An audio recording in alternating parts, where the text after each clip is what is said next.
Hello everyone, welcome to Pearl Solutions. Today we're gonna learn about RACI matrix, which is spelled as RACI. To get into the details of this topic, we learn about what is a RACI matrix, followed by the definition of a RACI, how to build it, and then advantages and disadvantages. So, in a project management, or software project, anything which helps us with a visual, so that is always preferable. So RACI matrix is one among them. So let's look at that. So RACI matrix, or we can also call as a responsibility assignment matrix, is one of the project management tool that helps defines the roles and responsibilities on a project.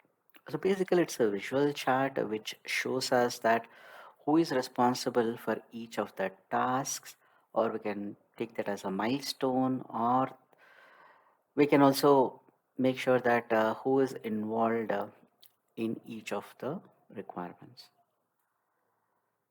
So RACI matrix again is a tool which is helping you to understand the roles and responsibilities of the people in an organization or a project. So there are multiple theories about who invented RACI matrix, but again, it's there's a lot of confusion. But we can see one thing, that this has come to existence after 1950, and after that, there have been a lot of changes to the tool. But trust me, this is one of the favorite tool among all the stakeholders on a project. So practically, we can build this RACI matrix in an Excel sheet. I don't think there are specific tools, but even if they are, the logic, the concept remains the same. Now, RACI stands for R as a responsible, A as an accountable, C as a consulted or consulting, and I as an informed. In few of the organizations, we also know as RASCI, RACI matrix, where S stands for support kind of a stakeholders. People who want to support the requirement or a project, they all will come under the support kind of requirement. So it's up to the projects or the organizations to whether they will still use yes, or they will go with the RACI matrix. It depends upon project to project. Now coming to the definition of a RACI matrix, see, R as a responsible, which you have seen previously. So the responsible person is the one who does the work to complete the task or a project or an activity. So every task should have at least one responsible person or more than one. And that's common because any task or any requirement on a project will be done by a single person, but it can be also done by the multiple persons. Like if I take one example of a requirement, then that usually involves a lot of resources. If you take the example of a business analyst who is responsible to gather the requirements, document, explain the team members about the requirement, but again, on the same requirement, the developer develops it, he unit tests it, whereas the testing team member, they will do the automation testing or manual testing, raise the bugs, all these things happen. So there are multiple resources involved on a single requirement, but who owns it, that does matter. Now here we're talking about that responsible person.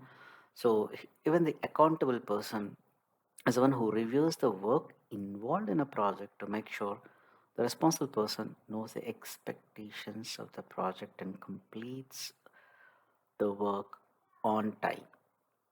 So every task should have at least one accountable person, or it can be more. Moving on to the consultant. Now, consulting people are like an SMEs who knows what they want on a project, because these are the one who might have initiated the project for a reason. Maybe they're trying to solve some problems, and that's a reason they're trying to develop a software. And if they're doing so, then yes. So SMEs are the one who has an immense experience with a wealth of knowledge, who can drive or who can guide the team like what needs to be developed. Now that can be an SME, that can be a business, that can be a client. Okay, so we can go through the definition. Like a consultant people provide input to understand the requirement or the expectation on a project, provide the feedback on the work being done on a project. So they may have stake in the outcome of a project because it could affect their current work, and that's the reason they're stakeholders on the project. So they can be a client stakeholders, business SME, and etc. Okay. And the last one is informed. Informed people are the one who needs to be looped in all communication on the progress of a project, but not necessarily consulted on the requirements. These stakeholders needs to be informed because it could affect their work, but they are not decision makers in the project. And of course, let's look at these definitions with an example now. Let's see first again how to build a RACI matrix. Okay, and then followed by an example through which we'll get a more clear picture like what this is talking about. The first is we need to identify all the requirements, tasks, or activities in a project and list them down on each of the rows. Row wise, we need to put them in a RACI matrix. So here, if you see the application login, purchase item, all these items are kept in a row. These are each is one requirement, task, or an activity. So we need to identify them. Now, see, at the beginning of a project, we may not have a clarity of all the requirement, but at least we'll have something on a high level. That's for sure, right?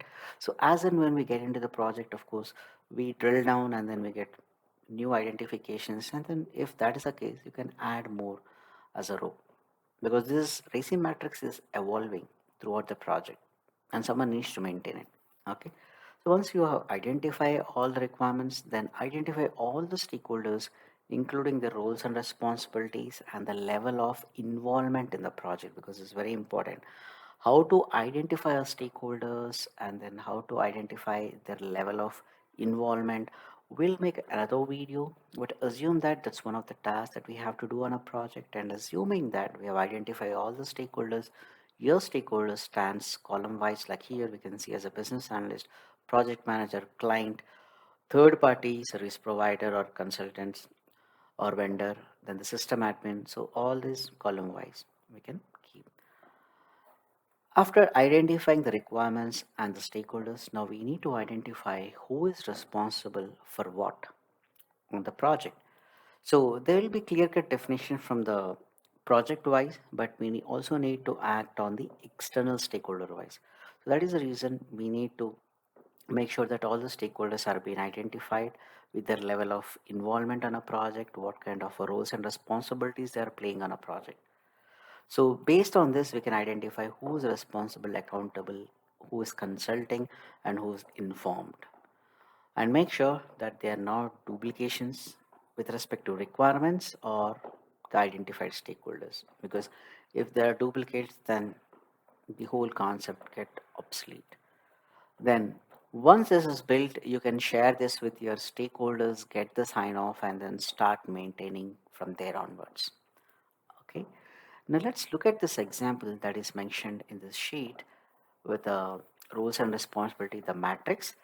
Now there have been a few requirements that have been identified, like there is an application which requires a login, then there is a purchase of the items like an Amazon or Flipkart, then we need to make a payment, then to make a resources work on the project, then we need to manage the resources on a project. Now this is internal to the project, but these are the functional requirements on a project. The first three, fourth one is something internal.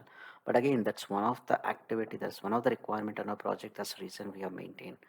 Okay. Application security, again, this is a non-functional requirement handled by a specialist team, but still that is again one of the requirement.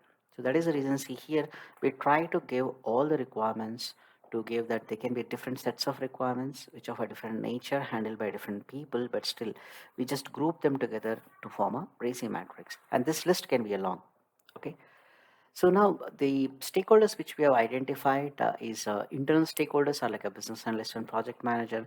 Client business can be internal and external stakeholders. System admin and again internal stakeholder. Some in some cases it can be an external stakeholder as well if we have given uh, the project outside the company to take care of the security. Then your system admin can be internal and external, but to my knowledge mostly it is internal. Then the third party vendors here, since we have a payment service involved, so we have payment service provider as well. Now let's look at, after identifying all these requirements and the stakeholders, how we can build the RACI. How do we know? Now let's take the application login. This is a functional requirement and there is a business analyst on a project. So as per the definition, BA is the one who owns the requirement, whereas project manager is the one who owns the project. That means project manager needs to guide all the resources on a project so that we can complete the entire scope within a given budget and the schedule. This is something the project manager or the product owner does on a project.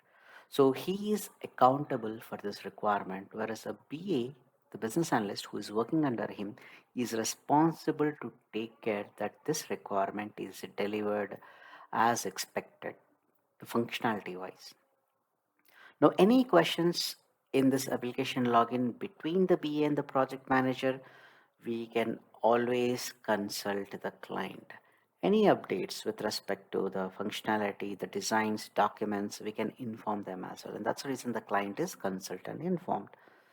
System admin is a resource who gives a security, who maintains it in the terms of upgrades, versions, security patches, and many more. So that's the reason say system admin needs to be informed that what is getting developed in this application.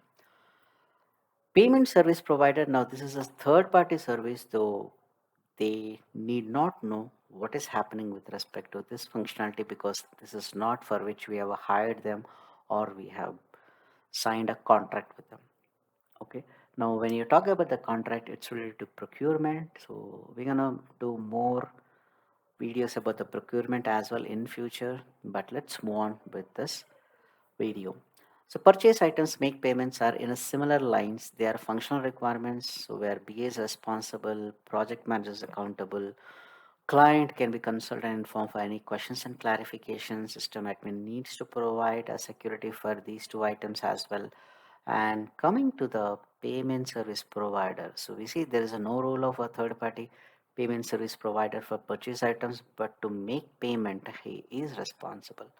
Now, this is where we see that service provider and as well as BA both are responsible. Now, BA is responsible to make sure that payment services has been properly integrated and the workflow is working properly.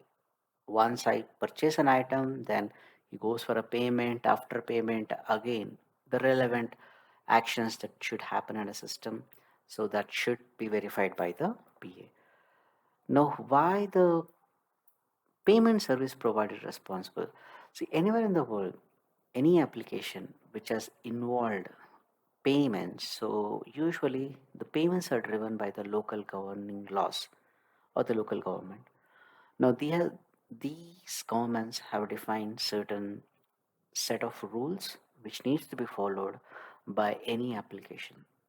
And that's the reason there can be few service providers because not everyone can build their own payment gateways. So there are few service providers available in the market. And that is the reason here we have a third party service provider, assuming that this specific application or the company doesn't have an approval to build their own payment gateway.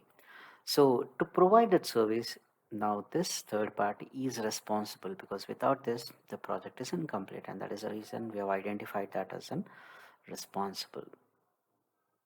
Right. Now coming to the next one, resource management, and this is one of the internal requirement where the project manager who is responsible and accountable to maintain the resources on a project because he decides how many resources required for a project and he also makes sure how to make them work on a project because he has that vision to build the project based on which he hires the resources. Okay, so he helps the resources to understand the project, make them work, and that is the reason he is responsible and accountable. Whereas a client again can be consulted in terms of budget constraints, but any changes happening on a project should be informed to the client because again, tomorrow a resource is coming and the client is not recognizing, doesn't look good. So that is reason we kept them informed. System admin again should be informed because for the same reason because a resource is hired and is interacting with system admin without knowing who is what, so we need to inform them for the identification, recognition, and the smooth workflow of the project. Coming to the last one for the application security, see again, B has no role to play in it, and that's the reason he is informed kind of a stakeholder. Project manager is accountable, client is consultant informed, system admin is responsible because this is the job of the system admin to provide the security of the application as per the latest technology and the trends. So this is how we built a RACI matrix. A lot of people ask that this is not the job of a normal resource, it's only job of a project manager. That's right. It can be a project manager or it can be a co-project manager, assistant project manager, sometimes it's a BA. But whoever has built this, people should know how to read this. And that is the reason RACI matrix is very important for both internal and external stakeholders on a project. Now, moving on to the next. So since we have discussed few items on our RACI matrix on a high level, so let's also try to understand the advantages and disadvantages. Advantages are like now we have built a sheet. This sheet helps us to communicate with the stakeholders inside and outside the organization, which gives them the clear picture, well organized workflow of the requirements and the stakeholders, which is giving them visibility to understand what is in the pipeline, what is coming in, who is working on what can be the impact. So all these are like an advantages related to the RACI matrix. There are few disadvantages as well. So one is this can be a time consuming because once we have done this, it doesn't stop there. So we need to update the sheet throughout the project because there can be a lot of changes. People might go out of the project or people might join into the project. People might get promotions, they might have changed their roles and responsibilities, and again we need to update. So for that purpose, there are few disadvantages as well. The sheet which you have prepared at the beginning of the project, there's no guarantee that it will be the same throughout the project or at the end of the project, it will definitely change. So some resource has to spend time on this, and sometimes on a large and big projects where a project which involves like 100 or 200 resources, teams scattered across the world, then we need to update this sheet. It is a little bit confusing as well. Okay. That's all for the RACI matrix. If you have any further questions and queries, please do write to us. You can email us with at admin@pearlsolutions.net. You can contact WhatsApp at the given number, and you can also visit website for the courses we are offering. Pearl Solutions has been built with an intention to help the resources who are trying to get into the software IT field, and we provide trainings in the business analysis, project management, product owner, scrum master, agile, scrum, testing, SQL, database, and Tableau. So if you're interested in any one of these courses, try to get in touch with us and then we can take it to the next level. Thank you so much. Have a nice day.